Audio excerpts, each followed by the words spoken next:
नमस्कार साथियों, कैसे हैं आप सब। बहुत दिनों बाद लाइव पर जुड़ने का मौका मिला।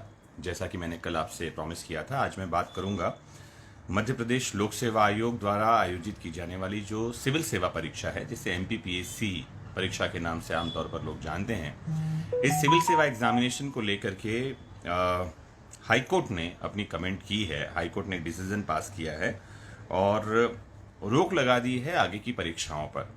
मतलब आने वाले समय में अभी मेंस अभी नहीं होगा। जो प्री का रिजल्ट आया उसके बाद जो नया वाला प्री एग्जाम है वो तो होगा ही होगा। जो ये पुराने वाला जो प्री एग्जाम हुआ जिसका मेंस होना था, अभी जिसकी डेट नहीं आई थी, उस पर रोक लगा दी है और किसी भी प्रक्रिया को आगे करने से मना कर दिया है हाईकोर्ट ने।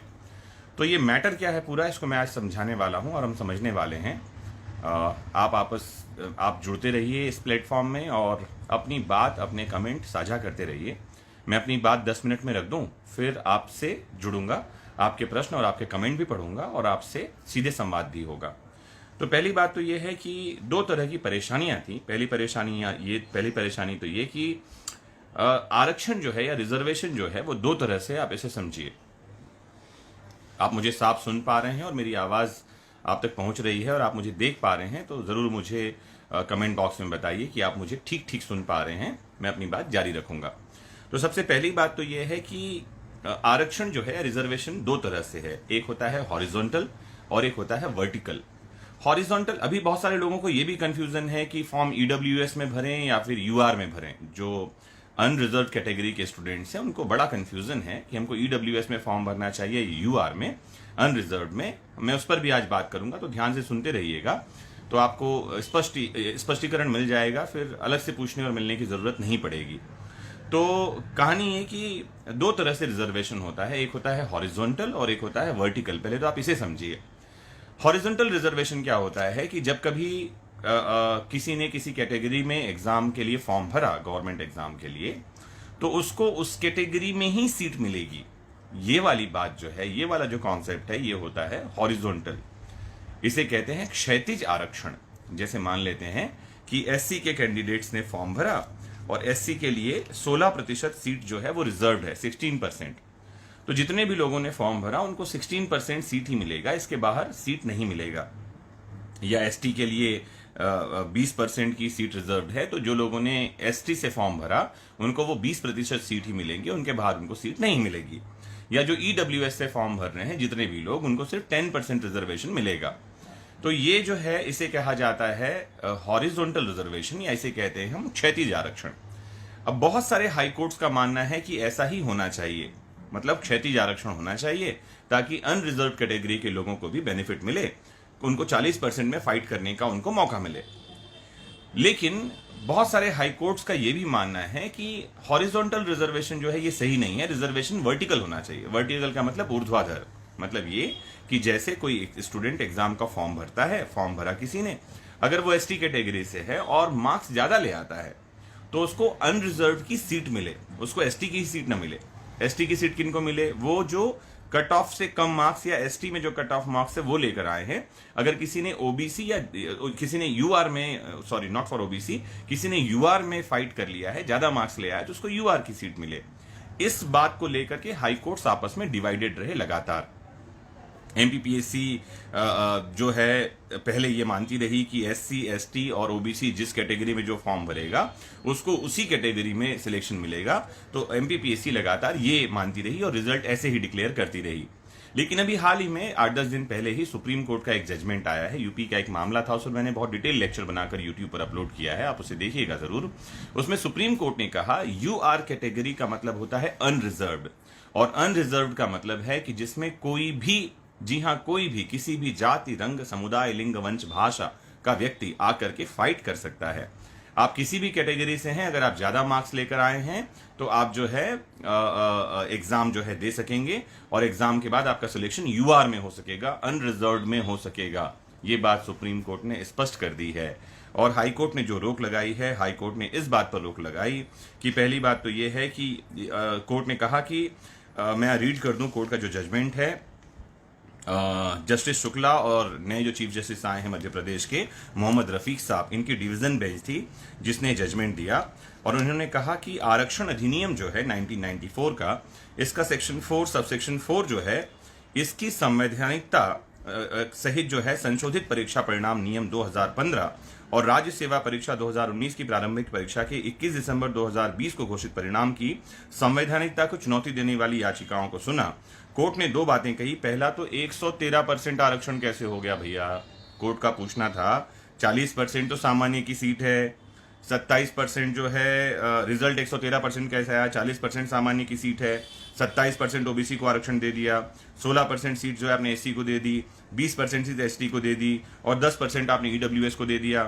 तो ये जो पहले हमारे पास मध्य प्रदेश जो आरक्षण अधिनियम है 1994, इसमें लिखा हुआ है कि ओबीसी के लिए 14% का आरक्षण है, 14%, उसको संशोधन कर दिया था इन लोगों ने। तो ये जो सरकार ने संशोधित किया उसे और 27% कर दिया। कोर्ट ने कहा पहले ये असंवैधानिक है, ये गलत हुआ है, कोर्ट ने ये कहा। अभी कोर्ट ने जजमेंट नहीं दिया है ना, कोर्ट ने कहा कि इसको सुनवाई आगे करेंगे। दूसरा, कोर्ट ने कहा लोक सेवा, मध्य प्रदेश लोक सेवा आरक्षण अधिनियम 1994 की धारा 4 की उपधारा 4 की संवैधानिकता पर सवाल उठाया और कहा कि यह अनुच्छेद 14, 15 और 16 के असंगत है। अब ये जो धारा 4 की जो उपधारा 4 है, ये क्या कहती है, इसको भी समझने की जरूरत है। कोर्ट ने कहा कि ये बात की कोई भी पद अगर आरक्षित है, समझिएगा जिस बात से, किसी पद पर कोई अगर लोगों को आरक्षण दिया गया है, एसटी के लोग एसटी में फॉर्म भर रहे हैं, एससी के लोग एससी में फॉर्म भर रहे हैं, ओबीसी के लोग ओबीसी के फॉर्म भर रहे हैं, ईडब्ल्यूएस के लोग ईडब्ल्यूएस में फॉर्म भर रहे हैं, लेकिन अगर वो ज्यादा नंबर लेकर आएंगे तो यूआर में जाएंगे, वहां इनका सिलेक्शन होगा। कैटेगरी में सिलेक्शन होना कहां तक उचित है ये समझा जाएगा। इसके लिए आपको समझा दूं मैं कि जो दो बातें हैं, मैंने बताया इस पर अभी सुनवाई होनी है। कोर्ट ने डेट दिया है 4 फरवरी को सुनवाई अगली होगी। हाईकोर्ट ने 4 फरवरी को अंतरिम फैसले देगा हाईकोर्ट और आगे जो है इसकी सुनवाई जारी रखेगा। तो 4 फरवरी को हम सुनवाई है जिसमें इस बात पर भी फैसला होना है। वैसे सुप्रीम कोर्ट ने कह दिया हाईकोर्ट सुप्रीम कोर्ट के अगेंस्ट नहीं जा सकता, लेकिन हाईकोर्ट इस बात को भी समझेगा कि क्या ऊर्ध्वाधर होना चाहिए आरक्षण, हॉरिजॉन्टल होना चाहिए या वर्टिकल होना चाहिए। सुप्रीम कोर्ट ने कह दिया, मैंने कहा कि ये वर्टिकल होना चाहिए। अभी मैंने आपको जजमेंट के बारे में बताया, इस पर एक लेक्चर मैंने अपलोड कर रखा है। और साथ ही हाईकोर्ट इस बात पर भी समीक्षा करेगा कि 113% रिजल्ट कैसे हो सकता है, जो मैंने बताया ओबीसी की 27% वाली बात। तो ओबीसी का रिजर्वेशन 27% हो सकता है या नहीं, सुप्रीम कोर्ट इसमें भी क्लियर है। आपको बता दूं मैं कि इंदिरा साहनी का जो जजमेंट है उसमें सुप्रीम कोर्ट ने कह दिया है पहले से ही कि 50% से ज्यादा आरक्षण नहीं हो सकता, आरक्षण की सीमा इससे ज्यादा नहीं बढ़ाई जा सकती। लेकिन साथ ही बात यह है कि 10% आरक्षण जो ईडब्ल्यूएस वाला है वो संविधान संशोधन करके आया है और वहां ये किया जा सकता है, प्रावधान है। आप कानून में संशोधन करके, अधिनियम बना करके आप आरक्षण को नहीं बढ़ा सकते हैं। अभी महाराष्ट्र में भी जो मराठा आरक्षण था उसको भी सुप्रीम कोर्ट ने कम करने के आदेश दिए। सुप्रीम कोर्ट लगातार इस बारे में फैसले देता रहा है। तो इन दो ही मुद्दों पर वापस से सुनवाई होनी है, तब तक मुख्य परीक्षा पर रोक लगा दी है। जजमेंट कुछ भी हो, जजमेंट कैसा भी हो, एक ही बात है, इससे स्टूडेंट जो हैं, जो विद्यार्थी हैं, उनको तो नुकसान है ही है, क्योंकि ऐसा मालूम पड़ रहा है कि परीक्षाएं अब 4 स्तर की हो गई हैं। प्रारंभिक परीक्षा होगी, मुख्य परीक्षा होगी, इंटरव्यू होगा और कोर्ट का फैसला भी सुनना पड़ेगा। तो सरकारों को काम करते समय सीधी सी बात है, ध्यान रखना चाहिए कानून में क्या बात लिखी हुई है, सुप्रीम कोर्ट के जजमेंट्स क्या हैं, कौन सी बात संवैधानिक है, कौन सी बात असंवैधानिक है। माननीय न्यायालय से भी यह गुहार है कि 4 फरवरी को जो अंतरिम आदेश आने वाला है उसको थोड़ा सा जल्दी, 4 अंतरिम आदेश आएगा, फिर अंतिम आदेश कब आएगा, तो सुनवाई को थोड़ा स्पीडी करके, क्योंकि ये डेफिनेटली आप समझें एक बात को कि जो आजीविका की बात है, नौकरी की बात है, सरकारी सेवाओं की बात है, अगेन इसका संबंध आर्टिकल 21 से है, प्राण के अधिकार, जीवन के अधिकार से है। तो हाईकोर्ट को भी फटाफट सुनवाई करके इस पर फैसला देना चाहिए और साथ ही मध्य प्रदेश लोक सेवा आयोग को एक दिशा निर्देश और जारी करना चाहिए हाईकोर्ट को कि आप एग्जाम 1 साल के भीतर कंडक्ट करवा लें, साल भर के भीतर प्री हो जाए, मेंस हो जाए, इंटरव्यू हो जाए। और कैलेंडर तो खैर एमपीपीएससी जारी करने ही लगा है, तो अब बड़ा आसान हो जाएगा स्टूडेंट्स के लिए, बड़ा आसान हो जाएगा हर किसी के लिए कि समय पर परीक्षाएं होती रहें और एग्जाम के परिणाम समय पर आते रहें और बिना मतलब के लिटिगेशन से बचा जा सके। ये जो मामले कोर्ट में चले जाते हैं, इससे स्टूडेंट्स का समय खराब होता है। स्टूडेंट्स की जीवन का बड़ा अहम पड़ाव जो है वो होता है परीक्षा और परीक्षा के परिणाम का समय। इसको बहुत संभाल कर रखने की ज़रूरत है। सरकारों की जिम्मेदारी है और कोर्ट की भी जिम्मेदारी है। मुझे उम्मीद है कि मैंने बहुत संक्षेप में अपनी बात को रखने की कोशिश करी और मेन जो बातें थी वो भी मैंने आपको बताई। आपके कुछ क्वेश्चंस हैं तो मुझे आप बताइए, मैं आपके क्वेश्चंस लेता हूं। शैली, कमलेश, नीरू, संतोष, राकेश, अंकिता, बबीता, रिंकी, मीनू, पारस, आप सब का स्वागत है, आप जुड़े। पुष्पेंद्र, रश्मि, कौशल, स्वाति, रिंकी, सुधीर, ज्योति, अविनाश, सुमित, आयुष, पारुल, पीयूष, सीमा, अभिषेक, मंदाकिनी, मोना, जयप्रकाश, शिंदपाल, राहुल। पेट्रोल और डीजल के रेट पीआईएल हो सकता है क्या? राहुल पूछ रहे हैं पेट्रोल और डीजल के रेट के लिए पीआईएल क्यों नहीं हो सकता? पीआईएल का मतलब है ऐसी कोई बात जो जनता से जुड़ी हुई है और ऐसे किसी आपके फंडामेंटल राइट्स, मूल अधिकार का हनन हो रहा हो तो पेट्रोल और डीजल के जो दाम हैं अगर वो कम नहीं हो रहे हैं अंतर्राष्ट्रीय मार्केट में कम होने के बाद भी, और इससे हमारे आबाद संचरण का हमारा एक अधिकार है आर्टिकल 19(1)(d) का, वो वायलेट हो रहा है डेफिनेटली, तो बिल्कुल पीआईएल हो सकता है अगर आप लगाना चाहें तो। योगेंद्र जी, मुकुंद मिश्रा, अभिषेक, राहुल, शुभम कह रहे हैं रिपब्लिक डे पर कुछ स्पीच दीजिए। आज मोटिवेशन स्पीच का डे नहीं था राहुल, शुभम, अदरवाइज जरूर मैं बात करता, है ना। तो रिपब्लिक डे पर कोशिश करते हैं, कल अगर मैं आ पाया लाइव तो जरूर रिपब्लिक डे पर बात करेंगे। आज मैं स्पेशली हाईकोर्ट के जजमेंट के बारे में बात करने आया था। स्टूडेंट पूछ रहे हैं सर हमको ईडब्ल्यूएस में फॉर्म भरना चाहिए या नहीं भरना चाहिए। देखिए, अगर वर्टिकल रिजर्वेशन की बात है, अब ये जजमेंट आ जाएगा तो बात क्लियर हो जाएगी। सुप्रीम कोर्ट ने कर ही रखा है, मैं बार बार ये बता रहा हूं। सुप्रीम कोर्ट ने कहा है कि रिजर्वेशन वर्टिकल होगा क्योंकि यूआर का मतलब सीट्स जनरल कैटेगरी के लिए रिजर्व नहीं है। यूआर का मतलब है खुला सीट, अनरिजर्व। इसका मतलब है कि कोई भी उसमें फाइट कर सकता है। आपके ज्यादा मार्क्स आए हैं, आप उसमें आएंगे। सुप्रीम कोर्ट ने यही बात कही है। अगर ये वाली बात है, ये वाली बात लागू रहेगी तो आपको ईडब्ल्यूएस में फॉर्म भरना चाहिए, क्योंकि कम मार्क्स आए तो ईडब्ल्यूएस का फायदा मिलेगा, ज्यादा मार्क्स आएंगे तो आपको यूआर का फायदा मिलेगा। तो रश्मि कैसी हैं आप? अमृता, तारिशी, नितेश, आप क्वेश्चंस पूछें बताऊंगा। पूजा सिंह, हनुमान मिश्रा, राहुल कुमार। राहुल पूछ रहे हैं कि साइटेशन बताइए। सुप्रीम कोर्ट का मैंने एक टाइटल ही डाल रखा है, आरक्षण को लेकर सुप्रीम कोर्ट का बड़ा फैसला। एक बार उसको देखिए यूट्यूब पर जाकर, मैं आपको लिंक भी भेज दूंगा थोड़ी देर में। लोमेश, शाहरुख, शिंदपाल, अंशित, भरत जी, आप क्या बोल रहे हैं? Sir, whether it is mandatory to have 3 years standing to appear for junior civil जज। भरत भैया, मैंने पहले ही बता रखा है, I have given detailed lecture pertaining to this topic that till date 3 years experience or practice as an advocate is not at all necessary or required to appear in the examination conducted by High Court or PSC to become civil judge or junior division judge. The case is pending before the Supreme Court, in which the Bar Council of India is asking to the Honorable Supreme Court that there must be a mandatory provision for the examination of civil judges, that the candidate who is appearing in the examination must have 3 years experience in Bar Council of India. But yet till date it is not at all necessary. ऐसा कुछ भी नहीं है, आप भ्रम में न पड़ें। आप LLB करने के बाद सीधे एग्जाम में अपीयर हों। 3 साल वाली जो बात है वो सिर्फ अभी पिटिशन के लेवल पर है। मैंने आपको लास्ट एक बड़ा लेक्चर बनाया था, मैंने आधे पौन घंटे में इस पर बोला हूं। एक लाइन में बता दूं, आंध्र प्रदेश में एक वैकेंसी आई है सिविल जज के लिए, जहां पर में 3 साल की एक्सपीरियंस वाली बात कही गई। इसके अगेंस्ट में एक पिटिशन गया है सुप्रीम कोर्ट में। इस पिटिशन में सुप्रीम कोर्ट, इसके अगेंस्ट जो है बार काउंसिल ऑफ इंडिया ने पिटिशन डाला। जिस सज्जन ने पिटिशन डाला है उनका ये कहना है 3 साल का ये मैंडेटरी नहीं होना चाहिए प्रोविजन, बार काउंसिल ने कहा होना चाहिए। इसकी अभी फाइनल डिसीजन नहीं आई है, आएगी तो हम वापस से एक बार लाइव में जुड़ेंगे और बात करेंगे। और मुझे लगता है कि सुप्रीम कोर्ट कहीं से कहीं तक इस बात को अप्रूव नहीं करेगा कि 3 साल का एक्सपीरियंस होना चाहिए, क्योंकि 2003 में सुप्रीम कोर्ट पहले ही इसको क्वैश कर चुका है, रिजेक्ट कर चुका है कि ऐसा प्रोविजन होना चाहिए।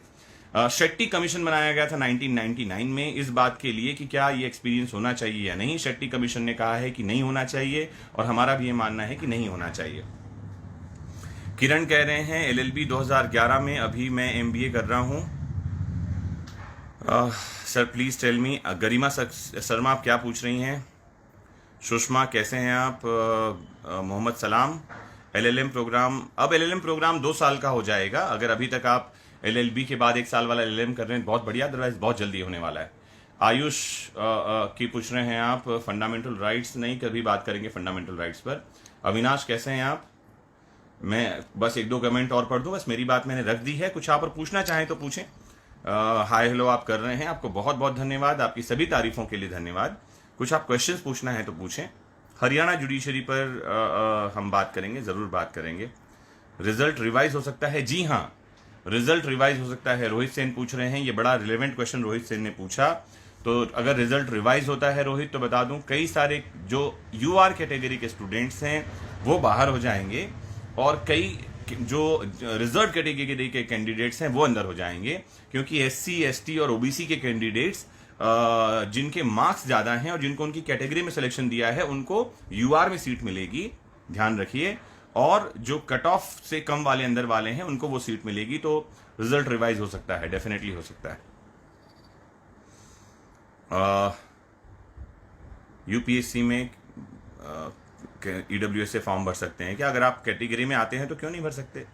प्रवीण गणेश, गंगेश, नितेश, जॉली कैसे हैं आप सब? आप सब का शुक्रिया, थैंक यू। जुडिशियल प्रिपरेशन के बारे में बताइए। निधि, जब कभी जुडिशियल प्रिपरेशन के लिए जुड़ेंगे तो डेफिनेटली उस बारे में बात करेंगे और उसी बारे में बात करेंगे। अभी अगर आप कुछ पूछना चाहते हैं लेटेस्ट तो मुझे प्रश्न पूछ सकते हैं, मैं otherwise I am waiting for online classes on वैदिक शिक्षा ऐप फॉर यूपीपीसीएसजे। रजत, बहुत जल्दी यूपीपीसीएसजे के लिए, सभी जुडिशरी के लिए कोर्सेस लेकर आएंगे। व्यस्तताओं के कारण मैं थोड़ा सा कोर्स कंटेंट नहीं बना पा रहा हूँ, उम्मीद करते हैं कि जल्दी ऐसा करेंगे। आरक्षण को क्यों ना समाप्त कर दिया जाए, महिपाल सिंह पूछ रहे हैं। महिपाल सिंह, इस पर मैंने एक बहुत बड़ा लेक्चर ऑलरेडी बना रखा है। आरक्षण समाप्त होना चाहिए, नहीं होना चाहिए, किसको मिलना चाहिए, क्यों नहीं मिलना चाहिए, चर्चा का विषय है। एक लाइन में इसको इस तरह से बात नहीं कर सकते, क्योंकि गवर्नमेंट कुछ सोच समझ की नीति बना रही है, सुप्रीम कोर्ट उसको मान्यता दे रहा है, तो कुछ सोच समझ के ही दे रहा होगा। बिहार रिजर्वेशन के बारे में विनोद कुमार कैसे हैं आप? तो मैं अपनी बात को खत्म करता हूं। कविता पूछ रहे हैं ऐसे पर कोई वीडियो बनाइए। सर हाँ कविता, ये बहुत बढ़िया प्रश्न पूछा आपने। ऐसे राइटिंग और ट्रांसलेशन पर ऑलरेडी मेरी एक बुक जो है वो पब्लिक डोमेन में है, लेकिन मैंने ऐसे पर अभी तक एक बार भी बात नहीं कही है। तो ऐसे राइटिंग पर मैं बहुत जल्दी एक पिक्चर लेकर आता हूँ। ऐसे किसी लाइव लेक्चर में ही बात करेंगे ऐसे राइटिंग पर, ताकि आपके क्वेश्चंस ले सकूं। जो रिकॉर्डेड वीडियो होता है उसमें एक प्रॉब्लम यह है कि आपके क्वेश्चन सामने से नहीं मिल पाते, आपके रिस्पॉन्स नहीं मिल पाते, तो एक बार उस पर बात करेंगे। आयुष पूछ रहे हैं डिटेल साइबर क्राइम पर बात करेंगे, कभी इस पर भी बात करेंगे, लेक्चर बनाऊंगा। शिवम पूछ रहे हैं एलएलएम के फायदे क्या हैं? एलएलएम के फायदे, देखिए किसी भी डिग्री कोर्स को करने के फायदे या नुकसान नहीं होते। कोई भी डिग्री कोर्स करने के पीछे एक जो बड़ा उद्देश्य होता है कि आप उस दिशा में आगे बढ़ना चाहते हैं। अगर आप एलएलएम करना चाहते हैं तो आपके पास पीजी डिग्री हो जाएगी, सिर्फ यही कोई फायदा नहीं है। हाँ, आपके पास एक करियर पाथ ओपन हो जाएगा। आयुष, आपको मैं समझाऊं, करियर पाथ क्या ओपन हो जाएगा? मतलब आप एलएलएम के बाद पीएचडी करके एकेडमिक्स में जा सकते हैं, प्रोफेसर बन सकते हैं। एलएलएम का बस इतना ही यूज है। अगर आपने मास्टर्स डिग्री कर रखी है तो एक चीज और भी है कि अगर आप सिविल जज या जुडिशियल में जाते हैं तो अगर आपके पास पीजी डिग्री भी है तो आपकी इंक्रीमेंट हो जाती है, सैलरी कुछ ज्यादा मिलने लग जाती है। इतनी सी बात है। एक फायदा ये भी है, इसको हम नुकसान नहीं गिन सकते। लेकिन एलएलएम करना क्यों चाहिए? सिर्फ इस कारण से कि आप जो है उसमें आगे बढ़ना चाहते हैं और आप हाँ, मैं क्या कह रहा था, आप जो है एकेडमिक्स में जाना चाहते हैं, आप पढ़ाना चाहते हैं, टीचर बनना चाहते हैं। ठीक है। वीरेंद्र, अभिजीत, विनोद, तौन्मय कैसे हैं आप? तो मैं अपनी बात खत्म करता हूं। मुझे उम्मीद है आपको बात समझ में आ गया होगा और वेट करते हैं 4 फरवरी तक का इंतजार करते हैं। 4 फरवरी को सुप्रीम कोर्ट क्या जजमेंट देता है, high court, sorry, Madhya Pradesh high court क्या जजमेंट देता है, उसके बाद समझेंगे। एक बार इसको बैठकर वापस से समझेंगे कि हाई कोर्ट क्या कह रहा है, इससे क्या चेंजेस आए हैं, वापस से लाइव पर जुड़ेंगे। एलएलएम के प्रोफेसर कैसे बने? एलएलएम करके प्रोफेसर, अविनाश आप ऐसे बन सकते हैं, मैंने बताया पीएचडी करना होगा और हर स्टेट की सिविल सर्विसेज जो एग्जामिनेशन के लिए कमीशन है, जिसे हम कहते हैं लोक सेवा आयोग, वो आयोग एग्जाम करवाता है, प्रोफेसर्स की भर्ती करता है। एसोसिएट प्रोफेसर या असिस्टेंट प्रोफेसर का एग्जाम होता है और आप सीधे किसी यूनिवर्सिटी या कॉलेज में प्रोफेसर बन सकते हैं। Apart from that private college direct hire करते हैं ऐसे लोगों को जिनके पास में मास्टर्स डिग्री है और पीएचडी की डिग्री है, आप डायरेक्ट जा सकते हैं। दिव्या, साइबर बुलिंग पर मैंने एक लेक्चर बना रखा है ऑलरेडी, और साइबर बुलिंग का मतलब है जब आप कभी सोशल मीडिया पर या कहीं कोई कंटेंट डालते हैं और लोग आपको बुलिंग करते हैं, मतलब आपकी क्या कहेंगे उसको अच्छा शब्द हिंदी में, नुक्स निकालते हैं, चिढ़ाते हैं, जानबूझकर परेशान करते हैं, करने वाले कमेंट करते हैं, तो साइबर बुलिंग है। अपने आप में ये ऑफेंस है। और ये इस पर मैंने एक लेक्चर डाल रखा है यूट्यूब पर, एक बार सर्च करिए cyberbullying, what is cyberbullying by MJ sir, आप डालिएगा आपको मिल जाएगा। तो सिद्धांत जोशी सर जुड़े हुए हैं, प्रणाम। पीयूष बंजारे, विदिप्ता, धर्मवीर शर्मा, विवेक कुमार धरनी, विनोद जुड़े हुए हैं। बिहार रिजर्वेशन के बारे में बात करेंगे। अमृता, रणजीत, हम पीएचडी के बारे में भी बात करेंगे। आज बस इतना ही मुझे बात करना था, आपको जानकारी देनी थी। फिर जुड़ते हैं और समझते हैं कि क्या हाईकोर्ट का जजमेंट आता है। लेटेस्ट जजमेंट को जानते रहिए, जुड़े रहिए आपके अपने फेवरेट प्लेटफॉर्म वैदिक शिक्षा पर। आज के लिए इतना ही। Have a nice time, take care, bye bye.